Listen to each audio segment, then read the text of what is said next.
What's up, humans, and welcome to a new Psicoactivo. Happy Monday, everybody. Monday, April 7th.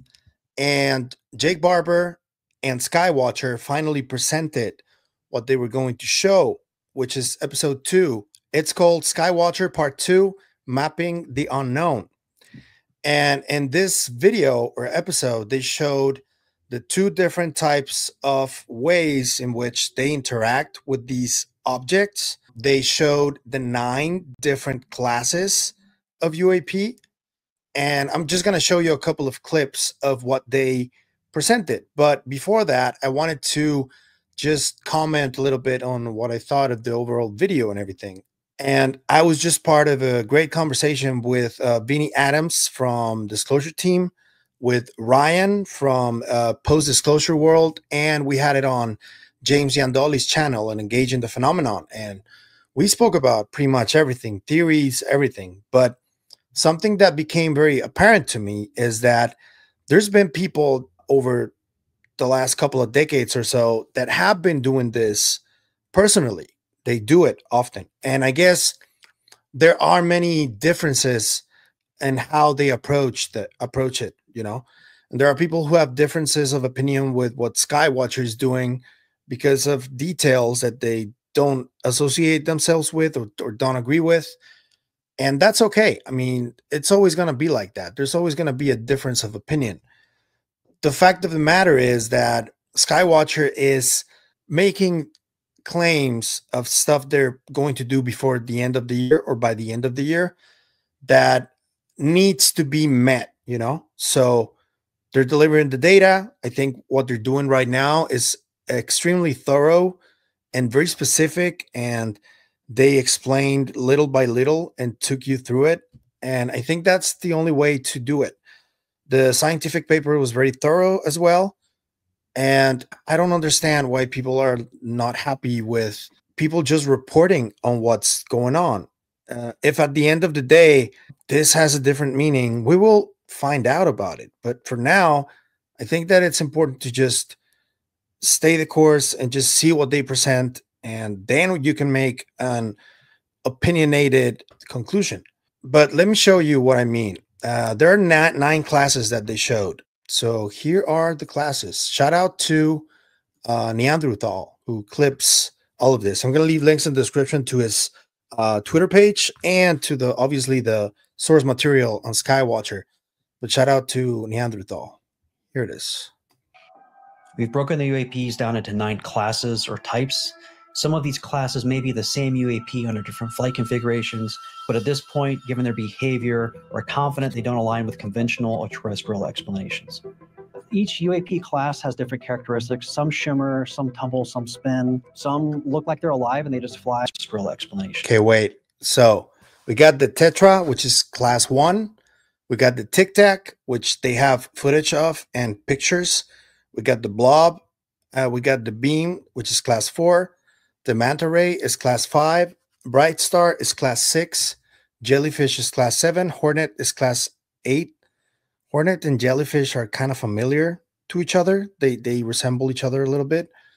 And the Egg, which is they revealed that they don't have much information on the egg itself, which was kind of surprising to me. But yeah, and they revealed that some of these shapes or classes behave in different manners against them, you know. Some of them jam the radars. Some of them display kind of like an aggressive type of behavior, which was kind of interesting. And I don't know if you guys realize that they didn't mention triangles at all, which I found really interesting because I don't know if you guys remember Representative Nancy Mace talking about how certain shapes are classified. I would guess that if the triangle is not shown anywhere here, that has to be one of the classified shapes. Therefore, human-made technology, if that is the case. I mean, that's what it seems like. I don't know what you guys think about it, but let me know in the comments. Okay, let's continue. I'm sorry. I just wanted to say that for a bit. Each UAP class has different characteristics. Some shimmer, some tumble, some spin. Some look like they're alive and they just fly like a living object in the sky. UAPs are extremely hard to image.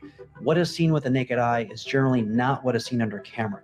The Class 1 often spins, tumbles through the sky. Craft looks like a black body. It appears to flash, pulse multiple times per second. There appears to be some kind of cloud or vapor around it. We've seen Class 1s in formations up to 22, 23, flying in different flight formations, different flock formations. The Class 2 is the classic tic-tac. We've seen it in groups of 2 to 3, often flying very erratically. We've seen these a couple years in a row, and usually we see them in groups. The Class 3, the blob, a pulsing, vibrating cloud. There's something, maybe perhaps a cylinder kind of in the middle that has a different light like a flame, and then it vibrates and pulses as it moves through space. The Class 4 is your orb. We've only seen it in infrared. But the Class 4 seems to only come during certain activities in conjunction with perhaps the Class 1. We don't have enough data yet to confirm. The Class 5 we call the manta ray. It seems to tumble and rotate as it moves through the sky. Class 6 is bright star. That one vibrates very, very fast. It literally looks like a crystal in the sky. The Class 7 is the jellyfish. It's probably about 2 meters across. The head is purple and black in color, and then it has tentacles. The Class 8 we call the hornet. It looks very similar to the Class 7, the jellyfish, except for it's bigger, and it's almost like a jellyfish carrying something. And then the Class 9 is the egg. The Class 9 isn't something we have a lot of data on. It's very limited. We have it as Skywatcher during our California event. It's an emerging class, and we have strong evidence that it probably exists, but we don't have data to concisely describe it. Did you guys see who that is on the left? That's Marek von Rennenkampf. And yeah, he was on the show, and he is, I guess, helping Skywatcher. Will be interesting to see how much he does, but he did ask some really technical questions that I really liked. So I'm going to leave the link in the description so you guys can check it out. But I want to hear your thoughts on this. What do you think about this effort from Skywatcher? Did you like what you saw? Let me show you another one just to be a little more specific. What I'm going to show you now is the two ones that Jake Barber teased on the interview with Ross, which is the Tic Tac and the jellyfish. I'm going to show them to you so you guys can check them out. So here's the Class 2, which is the Tic Tac. And we have had laser rangefinder returns on them to give us distance. And through that method and the optical zoom, we are able to measure. We think that. Okay. So Class 2, cylindrical shaped UAP that initiates movement from a hover with a vertical oscillation. While hovering, it appears shorter and thicker, but transitions to a longer, thinner shape when in stable flight. Bright white in color, from 9 to 12 meters, which is like 40 feet or something like that. About 40 feet in length, and they appear to be traveling supersonic and hypersonic. A very interesting thing, which you'll see in the videos, is when we do see them, they're at the edge of our sensor capabilities. You'll see like there's striations around these stills, and sometimes it. I like that because that's just like the one Commander Fravor described. And yeah, before, I know there's a lot of people that are going to say, oh, they're grainy. Oh, please look at all the data and the effort that Skywatcher is doing.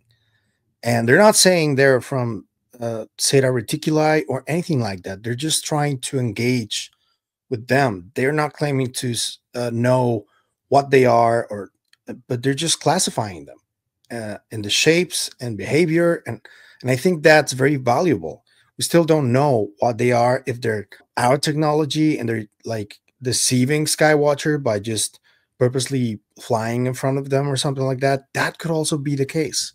So I am aware of the many different possibilities, but I think it's really important to try to understand how to deal with this. And this is a good initiative. That's what I think. It almost looked like it bends, almost like it's not a solid mass. So when it's spinning, when it comes out of the spin, for a second, it looks like part of it, like probably about a third of it is bendable and it bends. And at this point, is it dropping rapidly? Yes. The only thing that's changing is the angle that we're looking at it with. The elevation angle, is that right? Yes. And we're moving in a downward fashion. The system operator is having a very hard time keeping in frame because it's falling so fast. Dropping fast. So you can't zoom in, and our servos don't move that fast. So our equipment can't handle that zoom factor with the speed. You'll see multiple UAPs in these, and as in they're flying together. I don't know that they're in a formation. This is a perfect example of why recording these things is so difficult, even with the sensors that they have. Did you see that? How fast it went through at 100% speed? In these, you can just see like a little white dot just going through. That's why. And as in they're flying together. I don't know that they're in a formation. You know, if you go frame by frame, you can see their cylinders. Wow. So that's the class 2. Fascinating. And let's look at the jellyfish, because that one's the one that's being talked about the most after that interview with Ross. So let's see. That's the class 7. Okay. The class 7 is the jellyfish. It's not the jellyfish you've seen on TV. It's a different jellyfish. We think the head of the jellyfish. Okay, so class 7 jellyfish shaped UAP exhibits a seeking motion with its head. As in, that's wild. Seeking motion. Okay, as in it directs itself with the head, right? To where it's turning. While its tentacle-like structures trail below or behind the craft. It is known to interfere with radar systems and other sensors. If you guys remember, Commander Fravor said that when another craft or object jams radar systems or sensors, that is considered an act of war or an aggression act. So these are technically aggressive, the jellyfish, and it's like between 5 and 7 meters. And the colors, they say it's white, but look at how it changes. Look, the jellyfish is about 2 meters in size. We think the tentacles hanging down are about 3 to 5 meters in size, varying and depending on which one you're looking at. You can see these stills are taken from different jellyfish. You can see this jellyfish, the tentacles look very, very long. On this one, they look shorter compared to the head. As you can see, the nodules on the tentacles light up.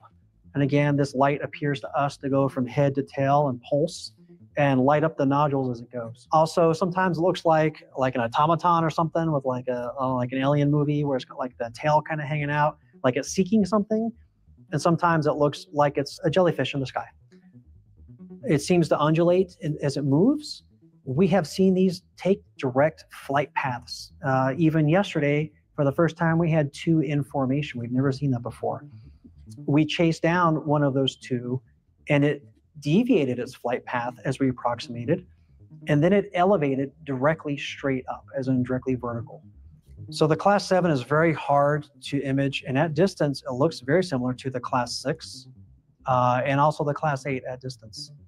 So what you're going to see is it's kind of, I'll call it swimming in through the sky. There aren't a lot of exotic colors. There is reflectivity. But that color you see right there is very akin to the class 6 when it's not emitting high energy or whatever it's doing. So when it's not vibrating. So we don't know what that means. And you can kind of start to see now the tentacles hanging down as it moves. In IR, they're very obvious. They're less obvious in EO. So we have multiple indications that this is a real object, that is not man-made, and that it is flying through our airspace and does want to avoid us. For the rest, I'll leave them in the description. They're very interesting. I just wanted to point out the ones that Jake teased, and obviously you got to go watch the entire episode. It's very interesting. It's like 29 minutes or something, or 26. But my overall thoughts on this is that they're putting data out. I'm impressed by how thorough they are, by how much they want to like do this in a scientific fashion, trial and error, and writing the data. I love that. But they also said that they're doing a psionics only episode where all the psionic assets, or some of them, are going to talk about the different processes they have and this ESP. And I don't know if they're going to talk about the history of it, but it should be something that they might want to talk about. So that would be interesting.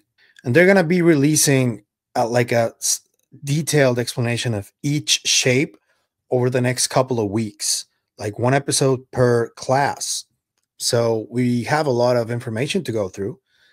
To those who want to stay looking at this, you're always welcome here. To those who don't, and you think this is some kind of a psyop, you're still welcome. Just be respectful in the comments if you can. If you want to express that you're against this in any way, that's cool.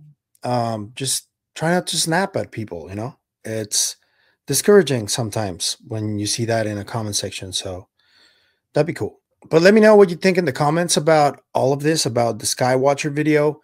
What do you think about the different shapes, about the fact that the jellyfish seems to be aggressive or it jams radar systems? That was a big surprise for me.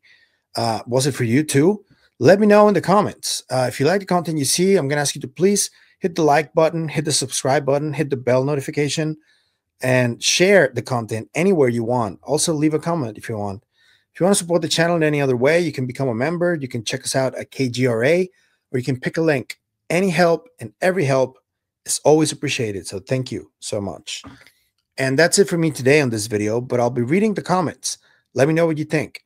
Remember to stay curious. Remember to stay inquisitive. I'll see you guys in the next one. Bye.